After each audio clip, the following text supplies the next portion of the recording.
So, sampling technique. So, magandang FTIR kasi ang dami mong pwedeng i-analyze or ang daming klaseng sample na pwede mong i-analyze sa kanya.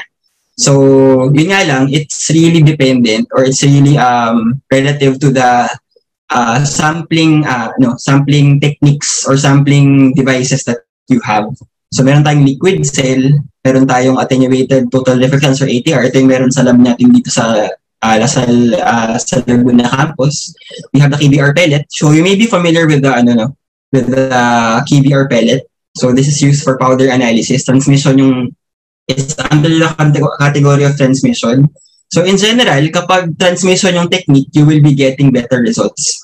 So kung medyo mababa yung concentration ng sample mo, whether it be in powder form or in liquid form, it is best to use transmission techniques like yung KBR pellet and yung liquid cell. Pero if you're not worried about the signal naman, you can use reflectance techniques. The main advantage of reflectance techniques like yung ATR natin dito sa screen is that it's very easy to use. Dito kasi sa liquid cell, marami ka pang setup na gagawin, isa-sandwich mo yung liquid mo. Sa KBR pellet naman, kailangan mo pa siyang i-pressurize. Pag basag yung pellet na nakadissolve sa KBR, potassium bromide, uulitin mo yung preparation. So it's very tedious. As compared to the ATR na kung may liquid sample ka, ipapatak mo lang siya dun sa gitna, dun sa crystal dito sa screen. And then kung meron kang powder, lalagay mo lang siya dun sa crystal, sa gitna. So it's very easy to use.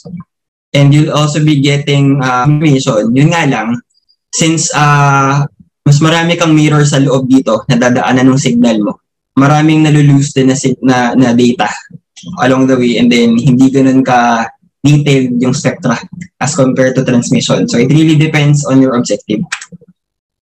We have other techniques. So actually, we can also analyze gases in FTIR. So these are also available. Kung gusto mo lang ma-analyze yung parang surface ng sample mo, yung very thin film dun sa surface ng sample, you can use the specular reflectance. Pag may powder sample ka and you want better results than ATR, then you can use diffuse reflectance naman. So there's really a lot. So hindi lahat nandito sa slides, no? There's really a lot of techniques that you can use. Even dun sa mga binanggit ko kanina ng mga makina, you can research on the developments of the sampling devices na meron tayo sa market ngayon. Kasi talagang ang bilis nito mag-evolve. Kasi gusto natin na paladiliin talaga yung analysis. Okay, so for FTIR, ano ba yung hinahanap? So I hope you are quite familiar kahit konti sa organic chemistry and yung konsepto ng functional groups. So these are parts of the molecule, no? So sa FTIR, these functional groups produce a distinct absorption band. So for example, if your molecule contains this triple bond between carbon and nitrogen, or perhaps an OH, may kita ka na signal dun sa around 3,200. Tapos ganito yung shape niya. So you can use this as a guide. Pero if you're not deep into researching yung talagang structure ng sample mo, and you would just like to confirm its identity, then in most cases, pwede mong gamitin yung tinatawag na library searching function ng FTIR mo. So, hindi lahat ng libraries kompleto, no? So, minsan kailangan mong bumili ng library para talagang makita mo yung sample mo. Minsan kasi wala dun sa inherent na library ng makina. Pero, very easy to use ito kasi pagka-analyze mo ng sample, you don't need to be able to memorize itong mga stretches na to, itong mga absorption bands na to, at madali na silang mahahanap dito kung exist. Yun nga lang, this will only work for pure samples in most cases. Kasi pag mixture yung sample mo or bagong product siya, it will be very difficult to identify the exact identity ng sample. So may mga tayo dito, may mga case-to-case basis tayo ng mga discussions on this.